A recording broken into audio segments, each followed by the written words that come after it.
We are going to get all of these plants taken outside and hopefully planted today. It's overcast. It's just a bit less miserable out there, so we're gonna get busy with that.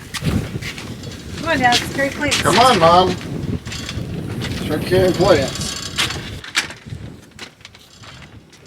Are you gonna use the wheelbarrow? So Mark has worked really hard at getting these raised beds in place.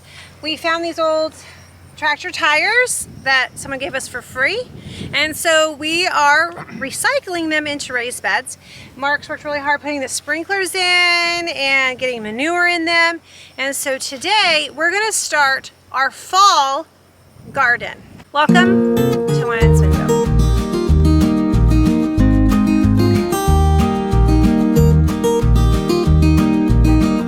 I'm excited to be having raised beds going in. Beds for our garden, and you can see the sprinkler system there. So we spent today setting up the sprinkler system, and now we're just filling the tires with dirt, so that we can just turn on the hose and it'll water our garden for us, so we don't have to do the actual work.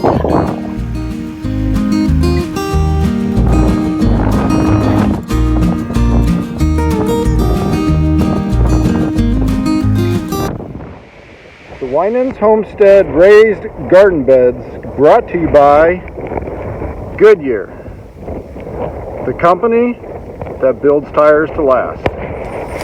So when you go to plant the sweet potatoes, how should they be planted?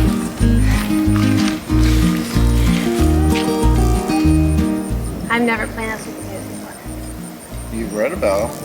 I didn't, because I wasn't expecting. So see, this was a really nice gift from friends. I wasn't expecting to put sweet potatoes in the fall garden, so I haven't done any research on them.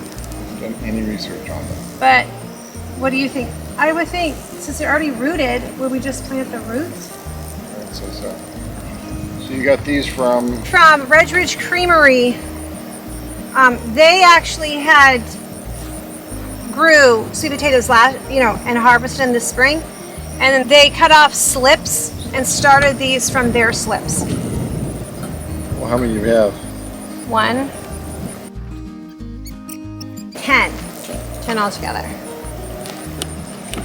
So how are you going to plant them on here? Are you planting them just like around in a circle then? Put 3 in the middle, and then I'll just kind of work out filling in the gaps. They don't have to go very deep. They already have roots, so. Nice. Ooh, this one's so tall and big. So are they going to grow, are they vines? Are they going to drape over? These are my first sweet potatoes too. Canyon gardening is kind of the way to go. I've been reading that book, Tomatoes Love Carrots. And for instance, we're going to do cabbage and thyme together. I'm going to do Brussels sprouts and onions together, and see if we can get a better crop this fall than we did this summer. So these are all onions, and according to my companion book, everything we're planting, they go really well with. So we just need to put onion with each tire, and we'll plant onions in with the Brussels sprouts, onions in with the parsnips, etc., etc. But not the sweet potatoes? I don't know about sweet potatoes. I didn't study that. I think they'll probably be fine by themselves. Okay, so one whole thing in each tire. We're going to let them grow until they get a little bit more mature, and then we'll take them out of here, and then we'll plant them separately. Yeah, so you'd have to take them out of the plastic box, but you take this whole thing and plant them in. Give them a couple weeks so they're about 4 inches tall, and then we'll separate the onions. Right.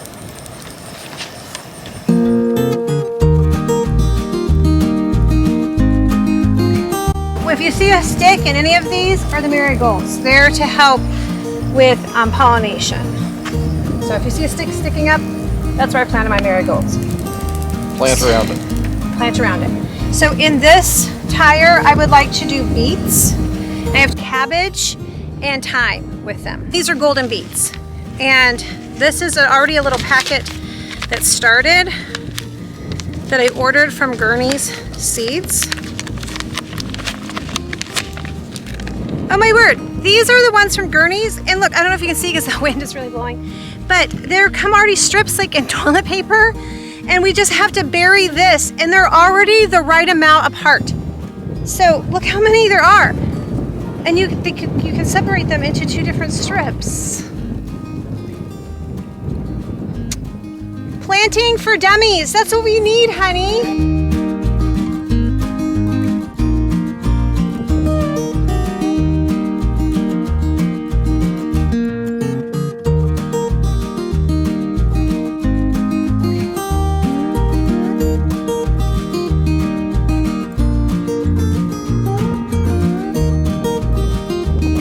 I feel like I'm back at my work table. We have this stuff called Dew Fix. We put it on our Roman shades. That's what this feels like. Hey Mary, I'm dew fixing in my golden beets. I forgot to get the markers to let us know what we're planting. So while Mark finishes up these cabbage, here, I'm gonna go get the little sticks so we know in a couple of weeks that this is cabbage. So I don't have very many tags. Oh, first of all, I have to tell you about this cup.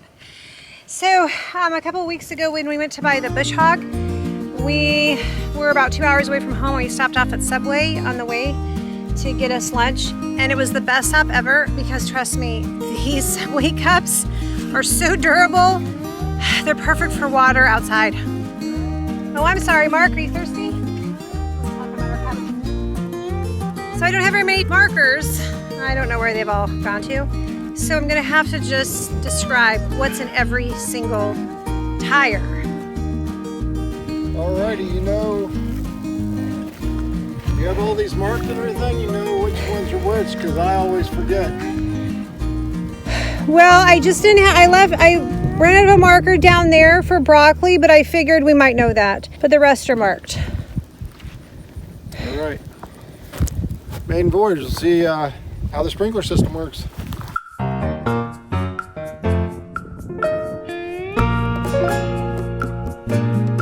That side works great. This side?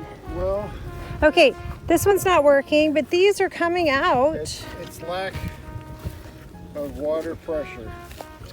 Oh, so it has to catch up to this one. It starts there and goes around. But oh, there it comes. There it comes. They've got the water pressure. I know. Right now. These look beautiful. Well, even at that. So guys, thanks for joining us for our first edition of the raised bed gardens. We don't know everything about them. We're just starting ourselves. But if you want to come along the journey and maybe learn from our mistakes or learn from what we do right, we'd love to have you. So subscribe, hit the notification bell, and we'll see you again next time from the garden.